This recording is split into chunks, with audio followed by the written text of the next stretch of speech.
मागील भागात आपण पाहिलं, शलू आणि तिच्या ग्रुपला शंकर पुढे सांगतो, अचला ट्रेनमध्ये बसलेली असते पण तिच्याकडे तिकीट नाही आहे. तिकीट चेकरने तिकीट विचारल्यावर घाबरून ती शंकरकडे पाहते. तेव्हा शंकर तिचं तिकीट काढतो आणि अचलाला शंकरचा आधार वाटतो. ती त्याला धरून ठेवते.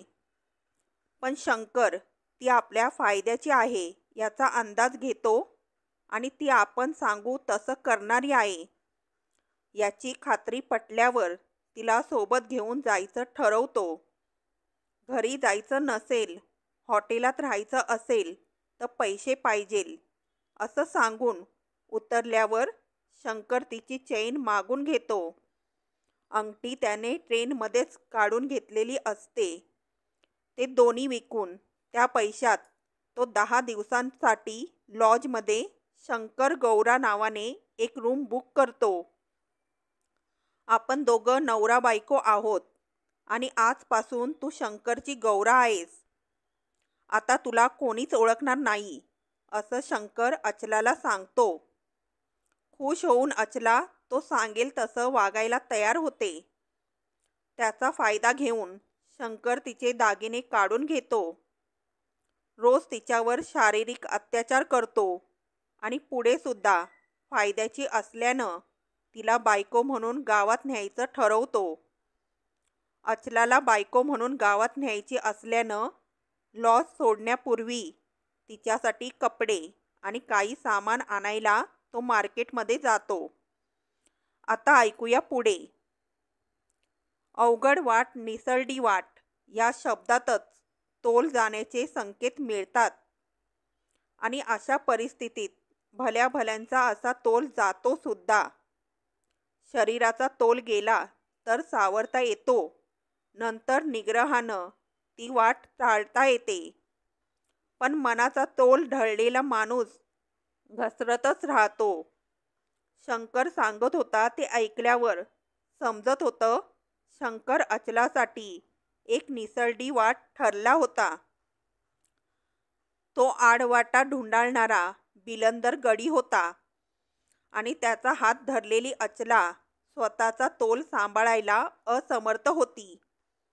म्हणून आता तो कधीच अचलाला तिची वाट शोधायची संधी देणार नव्हता.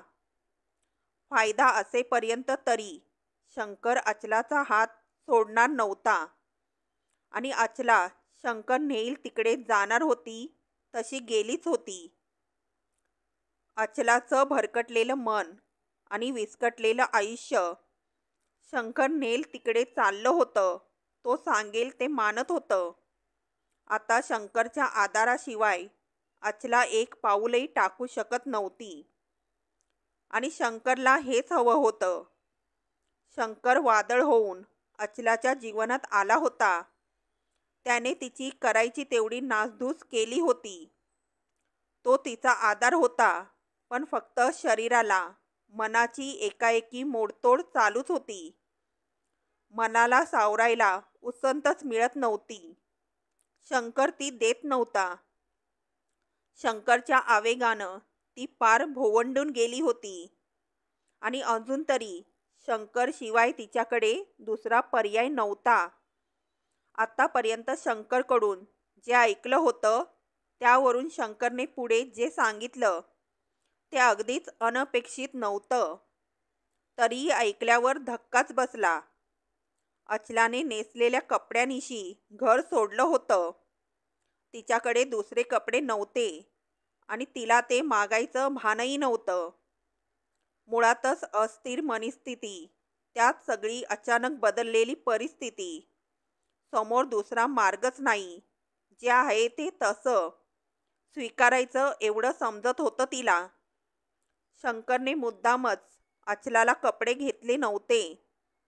सुरुवातीला ती निघून जाऊ नये यासाठी आणि नंतर ती आपल्याला हवी तशी आहे, नंतर सुद्धा कामाची आहे याची पक्की खात्री झाल्याशिवाय त्याला तिच्यावर 1 रुपया सुद्धा वायफळ खर्च करायचा नव्हता. तो पैसा तिचा असला तरी आता त्याचा होता आणि नंतर होता होईल तोवर त्याला रूममधून बाहेर पडायचं नव्हतं. अचलासाठी कपडे आणायला सुद्धा आता तो लॉजच्या त्या रूममधून बाहेर जाणार नव्हता. शंकर अचलाला क्षणभर सुद्धा दूर करायला तयार नव्हता. आणि अचला आपण जसं ठेवू तशी राहणारी आहे समजल्यावर तो निर्लज्जपणे म्हणाला होता, आता इथं कापडांचं काय काम? जातानी मग बघू. अचला शंकरकडे कसली मागणीही करत नव्हती आणि कशाचा विरोधही करत नव्हती. त्यामुळे मुळात स्त्रीलंपट असलेल्या शंकरची तर किती घेऊ आणि कसं सोडू अशी अवस्था झाली होती. फाटक्या खिशाच्या अर्ध्या वयाच्या त्याने स्वप्नात सुद्धा कधी कल्पना केली नव्हती. इतकं शरीर सुख आयतं ताटात वाढून आलं होतं. त्याला ते तृप्त होईपर्यंत मनसोक्त भोगायचं होतं.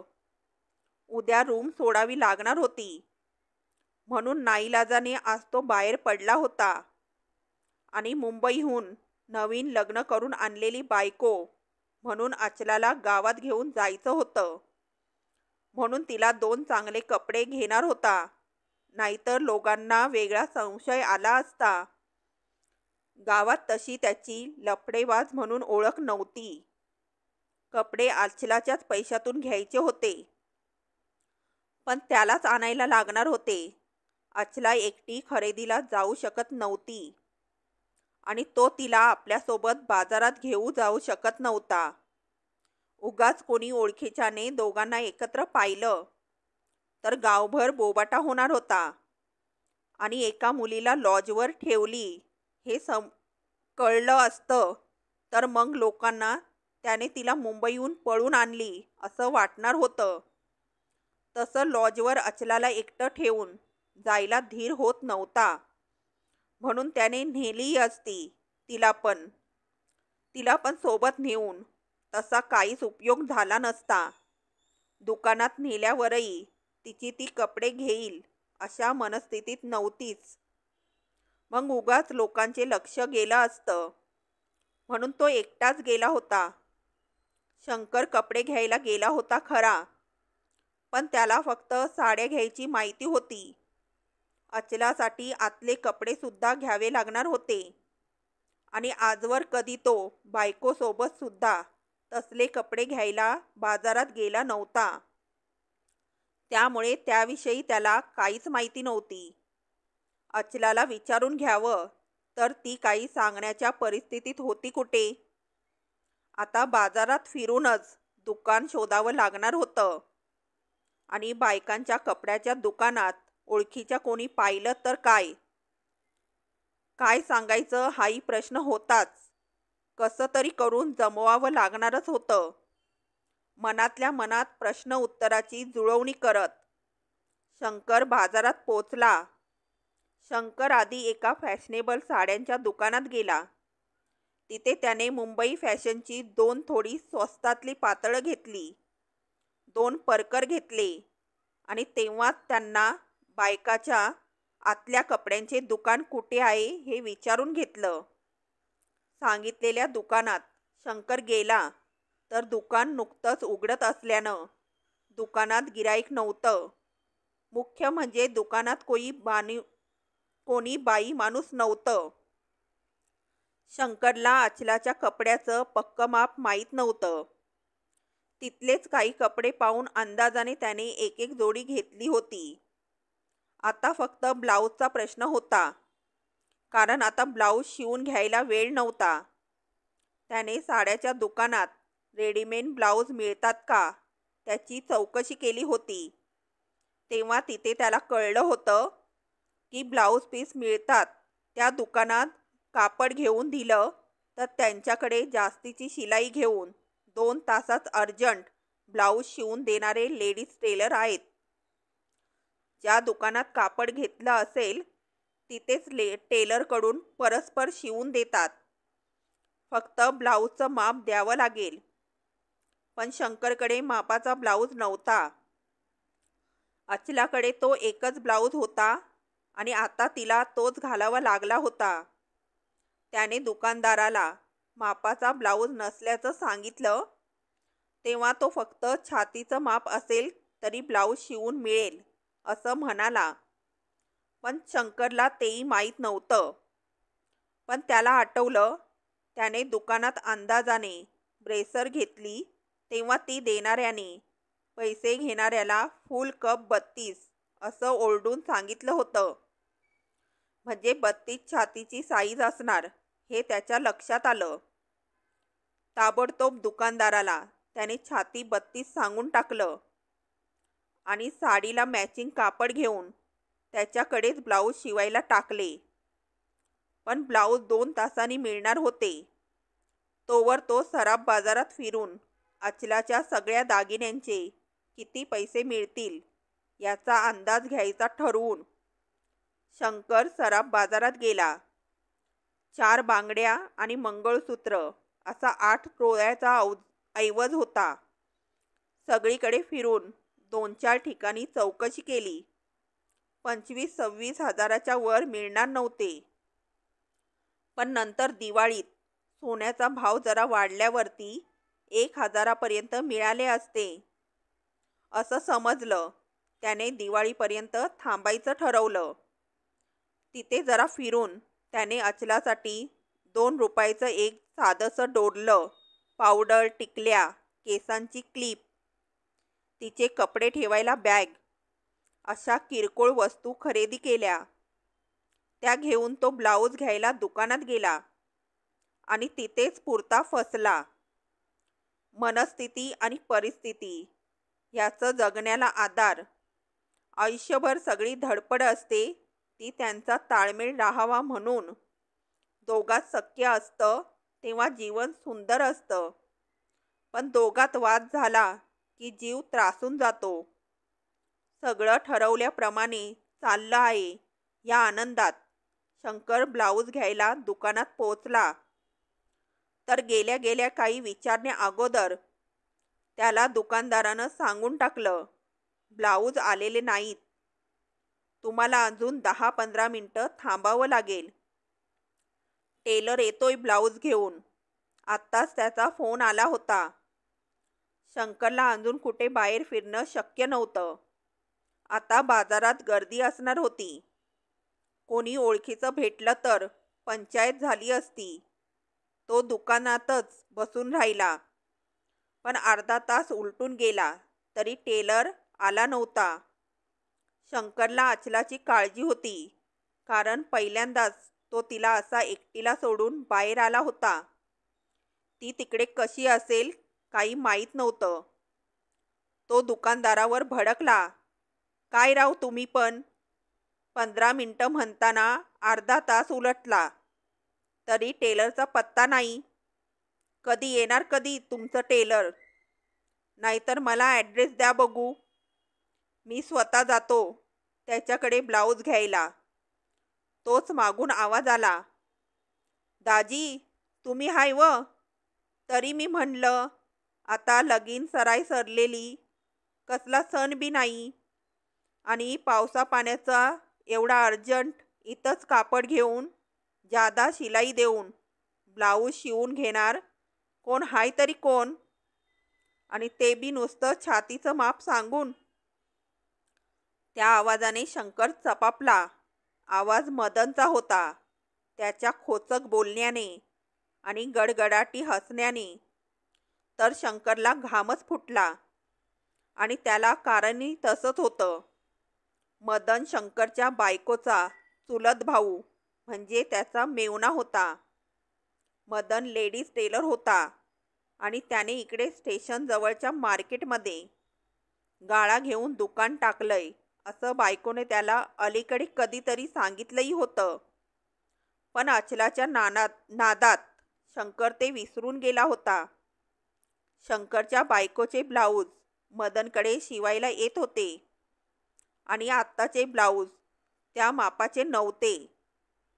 त्यामुळे शंकरने ते शिवून घेतलेले ब्लाऊज त्याच्या बायकोसाठी नसून दुसऱ्या कोणासाठी तरी होते हे मदनला समजलं होतं. आता शंकरला काही लपवणं शक्य नव्हतं.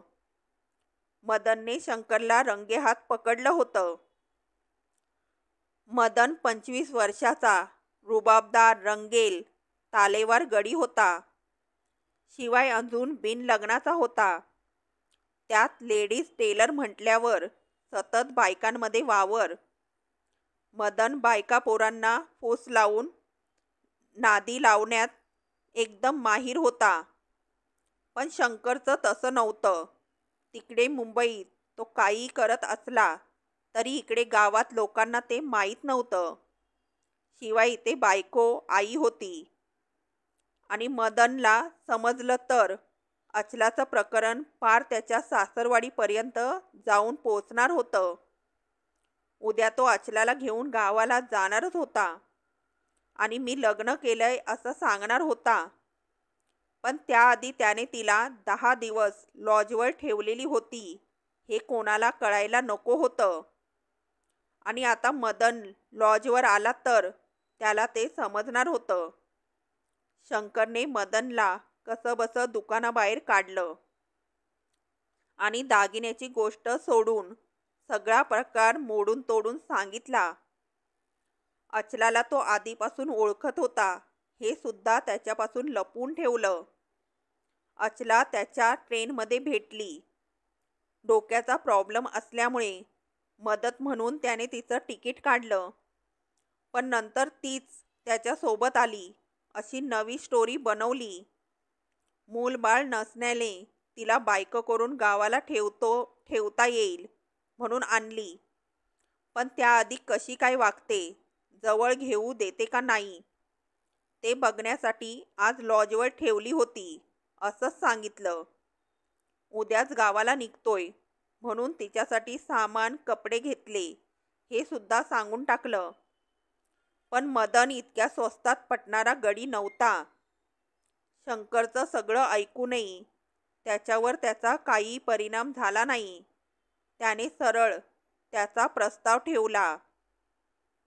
अहो काय दाजी, आम्ही लेडीज टेलर आणि तुम्ही अशी बायकांची मापं काढाय म्हणजे आमच्या धंद्याचे बाराच की हो वाजायचे. आम्हाला बी आमचं काम करायचा चान्स द्या की 50-50. आणि त्यानं हसून शंकरला डोळा मारला. मदनचा उद्देश स्पष्ट होता. शंकरचं काय असेल ते असू दे, पण त्याला अचलासोबत मजा मारायला द्यावी. तरी शंकरने मदनला अचलापासून दूर ठेवायचा एक प्रयत्न करून पाहिला. त्याने मदनला सांगितलं, अजून त्याला वाटतंय तसं काही झालेलं नाहीये. अचला डोक्याने बरोबर नाही आणि अनोळखी माणसांना घाबरते. आता त्याच्याबद्दल थोडा विश्वास वाटतो म्हणून सोबत आली. पण त्याच्याशिवाय कोणाला जवळ येऊ देईल असं वाटत नाही. असं सांगून उगाच ती बिथरली आणि लॉजवर काही गोंधळ घातला तर प्रकरण पोलिसात जाईल अशी भीती बोलून दाखवली. पण त्यावर मदनकडे तोड होती. अहो दाजी, तुम्ही कशापायी एवढा विचार करता? आम्ही इथं कशासाठी हाय मग? आणि लॉज कशाला पाहिजेल? आपलं दुकान आहे की तिकडं. आरामशीर काम होतंय. तिला बी आधी सवय व्हायला पाहिजे का नाही? तिकडं गावाला गेल्यावर काय गोंधळ घातला म्हणजे? राहू दे की थोडं दिस आमच्याकडं. लागली तर खोली बी घेतो भाड्यानं. त्याला काय होतंय? आणि ओळखीचं पण आहे तिथं आपल्या पोलिसात बी. खिशात टाकतो हा. काही बी टेन्शन नको. समद बराबर करतो मी. सगळं उलट उलट झालं होतं. मदन शंकरला सोवळा समजून त्याच्या पद्धतीने काम करायचा बेत करत होता. शंकर आपण 10 दिवस काय केलं ते सांगूही शकत नव्हता. मदनला अडवणं आता शंकरच्या कुवतीबाहेर होतं. त्यातून अचलालाही हातातून जाण्याची शक्यता दिसत होती. मदनच्या खिशात पैसा होता. त्याला कशाची फिकीर नव्हती. त्याने अचलाला इथे कायमची ठेवून घेतो म्हटलं असतं तरी शंकर काही बोलू शकला नसता. शंकर पुरता अडचणीत आला होता. बघतो गावाला नेऊन तुला माझी बायको करतो असं सांगितलं होतं मी तिला. आता आधी तिला जरा वेगळं इस्कोटून सांगतो आणि उद्याला लॉस सोडल्यावर तुमच्या दुकानावर घेऊन येतो, मग बघू काय ते. असं सांगून शंकरने तिथून निघून जाण्याचा प्रयत्न केला, पण मदनने तो हाणून पाडला. दाजी, आता रिक्षानं कुठं जाताय? इथं जवळच तर आहे आणि आपली गाडी बी आहे की. चला मी येतो सोडाय, तेवढंच तुमचं सामान बी बघून घेतो. सूचक हसत मदनने गाडीवर टांग टाकली. मग शंकरला त्याच्या मागे बसायलाच लागलं. काही प्रसंग, काही माणसं मनाच्या तळाशी असे घट्ट रुतून बसलेले असतात की त्यांना आठवायला काही कारण लागत नाही, कारण त्यांना कधी विसरताच येत नाही. अचलाच्या मनाच्या तळाशी कोणाच्या किती आणि कुठल्या आठवणी अजून जिवंत होत्या हे समजणं कठीण होतं. पण ती निशांतला विसरली नव्हती एवढं खरं. माझ्याशी बोलल्यानंतर ती 2च वाक्य बोलली होती, पण त्यात पवन होता आणि निशांत होता. पवनला तिने न विसरणे समजण्यासारखं होतं. तो तर तिला दिवस रात्र डोळ्यासमोर दिसतच असेल, कारण तेच तर तिच्या वेडाचं कारण होतं. पण निशांत, जेमतेम आठवडाभर सहवास मिळाला होता त्याचा, तरी मला म्हणाली होती, माझं बाळ निशांतसारखं आहे ना. शंकरशी झालेल्या त्या प्रत्येक आदाशी शरीर संबंधाच्या वेळी निशांतचा हळूवार प्रणय आठवला असेल का तिला, की आतापर्यंत शरीराशी सगळा खेळ चालल्यामुळे निशांत आठवणीत राहिला असेल. अचलाच्या मनात निशांतचा प्रेमळ आश्वासक स्पर्श तसाच राहिला असेल, म्हणूनच आता तिच्या डोळ्यासमोर निशांतची प्रतिमा धूसर झाली असेल, पण मनातून पुसली गेली नव्हती. तिच्यासाठी तिचा नवरा निशांतच होता. निदान तो प्रसंग ऐकल्यावर तरी असंच वाटत होतं. शंकर सांगत होता. कुलूप काढून मदन आणि तो रूममध्ये गेला. त्यावेळी अचला बेडमागे लपून बसली होती. शंकरने आत येऊन दार लावून घेतलं. त्याने हाक मारल्यावर ती बाहेर आली. मात्र मदनला पाहताच एकदम धावत जाऊन तिने त्याला मिठीच मारली. कितीतरी वेळ ती त्याला मिठी मारून रडत होती. तोंडाने निशांत निशांत असं बोलत होती. तेव्हा शंकरला समजलं, कदाचित मदनला ती निशांत समजत होती. निशांत अचलाचा नवरा आहे हे शंकरला माहीत नव्हतं. तिचा यार असावा असं वाटलं. त्याला अचलाने मिठी मारताच मदनला आधी आश्चर्य वाटलं. शंकरने सांगितलं होतं तसं काही झालं नाही म्हणून तो खुश होता. पण शंकर नाराज झाला होता, कारण अचला मदनला सोडत नव्हती आणि शंकरकडे बघतही नव्हती.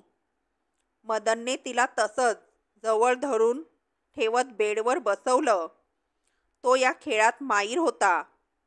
तिच्या डोळ्यात बघत हळू हाताने त्याने तिचे डोळे पुसले आणि एक मुका घेऊन म्हणाला, तुझ्यासाठी काय आणले आज, सांग बरं. अचला खुश होती. तिच्या डोळ्यात प्रश्न उमटला. मदनने शंकरने आणलेल्या सामानातून तिच्यासाठी शिवलेले ब्लाऊज काढले आणि दाखवून म्हणाला, हे तुझ्यासाठी, आपण घालून बघायचं का. अचलाने होकारार्थी मान डोलवली. लगेच मदनने शंकरला 4 बोटे दाखवून डोळा मारून बाहेर जाण्याचा इशारा केला आणि म्हणाला, दाजी आता हाय का. अहो, पाहुण्याला इथंच उपाशीच पाठवणार हाय वय तुम्ही. लय भुका लागल्यात, बाहेर जाऊन आम्हाला काहीतरी खायला घेऊन या की.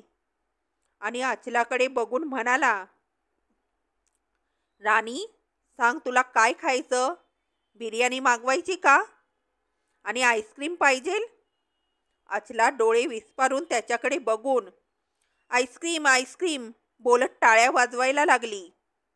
सांगता सांगता शंकरचा आवाज चिडका झाला. जसं आत्ता त्याच्या डोळ्यासमोर ते सगळं घडत होतं आणि तिथेच हजर असल्यासारखा तो सांगू लागला. मदन पाकिटातून एक 500ची नोट काढून मला दिली. तेव्हा मी समजलो होतो, आता इथून पुढे मला असेच बाहेर दिवस काढायला लागणार आहेत. शंकर एवढं बोलला, मात्र माझी एक मैत्रीण चिडली. चला आता, अजून काय ऐकायचं? हे सगळं असंच केलं यानं. आता बस झालं. आता याला उचला. होय तर काय, आणखी कोणीतरी म्हणाला. पण शंकर छद्मीपणानं हसून म्हणाला, पाहुणं, जावा की तुम्ही पोलिसात. कोण नको म्हणलं? पण सगळं व्यवस्थितशीर ऐकून जाता. म्हणजे पोलिसांना समज शिस्तीत सांगाय बरं. तुमच्याच फायद्याचं आहे. आम्हाला कळेना हा असा का म्हणतोय. याला पोलिसात जायची भीती का वाटत नाही? याच्या मागे कोणीतरी आहे असा आधी संशय होता. आता मदन असेल याच्या मागे, म्हणून असं म्हणत असेल असं वाटलं. मग कोणीतरी म्हणालं, बघू तरी काय सांगतोय ते. सगळं ओकू दे त्याला. काय ओकायचं ते मग मग त्याचा सगळा हिशोब करायला बरा. मी बी तेच म्हणतोय. तरी शंकर हुशारला. शंकरचा कॉन्फिडन्स बघून आम्ही अधिकच संभ्रमात पडलो. शंकर आता अजून काय सांगणार याची धाकधूक होतीच. कुणीतरी वैतागून म्हणाला, ए चल, लवकर सुरू कर. शंकरने पुन्हा सांगायला सुरुवात केली. अचलाचं मदनशी वागणं पाहून त्याला अचलाचा राग येत होताच. आणि अचला आता जवळजवळ हातातून निसटल्यासारखीच होती. आता मदनचा प्लॅन कसा फिरवता येईल हा विचार करत तो वेड्यासारखा 4 तास बाहेर भटकत राहिला. शेवटी मदनला न सांगताच रात्रीच गुपचूप निसटून जायचा विचार पक्का करून तो परत आला. पण रूमवर आल्यावर अचलाला बघून त्याला धक्काच बसला. अचला मुळात खूप गोरी, सुंदर, नाजूक नव्हती. उलट जरा जास्त सावळी होती, पण उफाड्याची होती. वयाने लहान असल्यानं शरीरात रसरशीतपणा होता, पण तिचा चेहरा लहान मुलांसारखा निरागस होता. त्यात वेगळाच गोडवा होता. आणि आता ती उठून दिसत होती. मदनने तिला बहुतेक आंघोळ घातली होती किंवा तिनेच केली असेल, पण खूपच टवटवीत दिसत होती ती. त्याने आणलेली साडी नेसली होती. केस विंचरून क्लिप लावून गजरा माळला होता आणि कपाळावर लाल टिकली लावून गळ्यात त्यानेच आणलेले डोरलं घातलेली अचला दार उघडायला मदनचा हात धरून आली होती.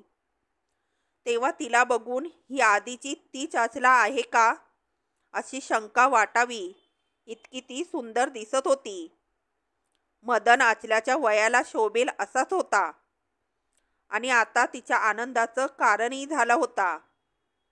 अचला स्वतःच दंग होती. तिने शंकरकडे पाहिलंही नाही.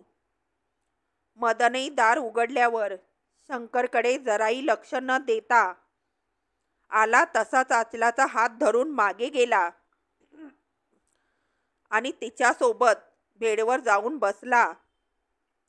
चरफडत शंकरने त्याच्या हातातली खाण्याची पिशवी मदनकडे दिली आणि खुर्ची घेऊन त्याच्यासमोर बसला. तो बाहेरून खाऊन आला होता आणि मदनने विचारलं नसतानाही त्यानं तसं सांगितलं. मदनने पिशवीतले दोन्ही आईस्क्रीमचे कोन बाहेर काढून त्या अचलाच्या दोन्ही हातात दिले. नंतर तिचा हात धरून तो स्वतःही आईस्क्रीम खात होता आणि तिलाही भरवत होता. अचलाला त्याची मज्जा वाटत होती. तिची मदनवरची नजर अजिबात ढळत नव्हती. मदनने बिर्याणीसुद्धा स्वतः खात खातच अचलाला भरवली. ती लहान मुलीसारखी फक्त तोंड उघडत होती आणि नंतर डोळे वर करून मदनकडे बघत होती. मदन बरोबर अचलाला तसं खुशीत बघून शंकरचा जीव जळत होता आणि स्वतःचा रागही येत होता. तेव्हा पहिल्यांदाच त्याला अचलाच्या आणि त्याच्या वयातलं अंतर जाणवलं होतं आणि आपलं 8 दिवसातलं तिच्यासोबतचं वागणंही आठवलं. मनातून वाटलं, तिला असं खुश ठेवलं असतं तर आज ती मदनजवळ गेलीच नसती. शंकरला खात्री पटली, आता मदन अचलाला सोडणार नाही आणि अचला मदनला, आणि तो त्यांचं काही करू शकणार नाही. अचला त्याच्या हातातून गेली. खाऊन झाल्यावर अचलाचं तोंड पुसून मदन जायला उठला. तसं अचलाने नको नको म्हणत मदनचा हात धरला. ऐकेच ना. तेव्हा त्याला घट्ट मिठी मारून राहिली. मिठी सोडवत मदन तिला समजावित होता. अरे मी उद्याला येतो ना. आपण उद्याला आपल्या घरला जायचं. म्हणजे जायचं ना. बस आता. आणि तिचा हात घेऊन त्यानं तिला टाळी दिली. अचलाने नाईलाजाने त्याला जाऊ दिलं. मग मदन शंकरजवळ जाऊन कानात कुजबुजला. दाजी, आपण हिला नासवायची नाही. अश्राप जीव हाय. तिची तिला सुद्ध नाही.